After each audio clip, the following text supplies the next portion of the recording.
7h20, c'est l'heure de la revue de presse de Mohamed Ali Mouba. Bonjour. Bonjour Ismaïla et bonjour à tous. À la une, scène de pugilat à l'Assemblée nationale. On savait que plus rien n'allait entre l'opposition et la majorité depuis que le bureau de l'Assemblée avait entériné la liste déposée par Modigan Fada pour le contrôle du groupe parlementaire des libéraux et démocrates. Il s'en était suivi, souvenez-vous, une rixe entre la Lyon du Baol Aïda Mbodj et l'autonitruant député Bougazeli. Mais hier, constate la presse, les parlementaires, tous les protagonistes ont franchi un nouveau palier dans la guerre qu'ils se livrent. La virulence du ton des confrères n'a d'égal que le degré de déception que leur inspire l'attitude des députés.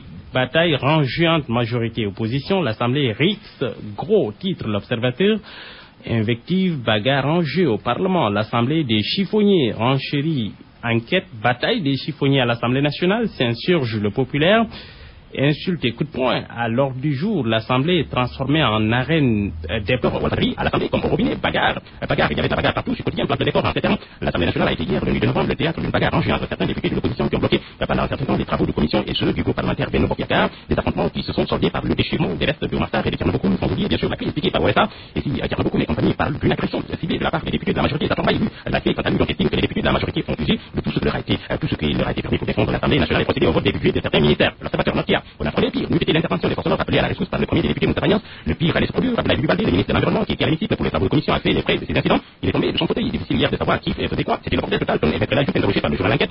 Le populaire note en fait que les opposants sont débarqués en commission avec des sifflets et des vuvuzela, mais elle en a pris pour son crâne, car elle a été malmenée par la majorité régime de témoins.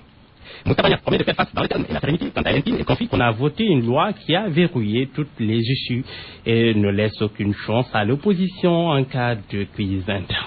Fièvre éditoriale, Mohamed Ali Mouba. Oui, en tout état de cause, regrette l'éditorialiste du Témoin, ce qui s'est passé à l'Assemblée nationale depuis bientôt, ce qui se passe à l'Assemblée nationale depuis bientôt 3 semaines est gravissime, une véritable forfaiture et un coup de poignard à la démocratie. Puis un acte de gangstérisme opéré par le bureau de l'Assemblée nationale avec à sa tête Moustapha Niasse, le président de l'Assemblée. Dans un violent réquisitoire, Sambalar du populaire relève que ce qui s'est passé hier à l'Assemblée traduit éloquemment le pouls du pays, la déliquescence même de nos valeurs cardinales de paix, de tolérance, d'ouverture d'esprit aussi. Cette scène-là, allusion au pugilat, va rester comme une tache sur le blason de la représentation parlementaire qui tend de plus en plus à s'éloigner de son rôle de temple du débat utile pour le peuple.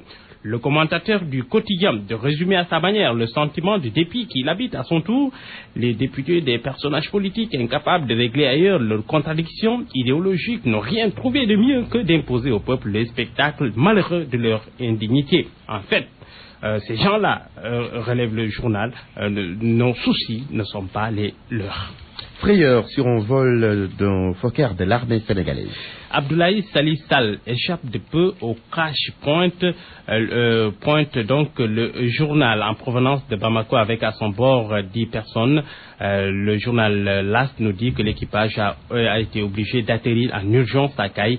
Le pilote a pu donc s'en sortir. Il est blessé.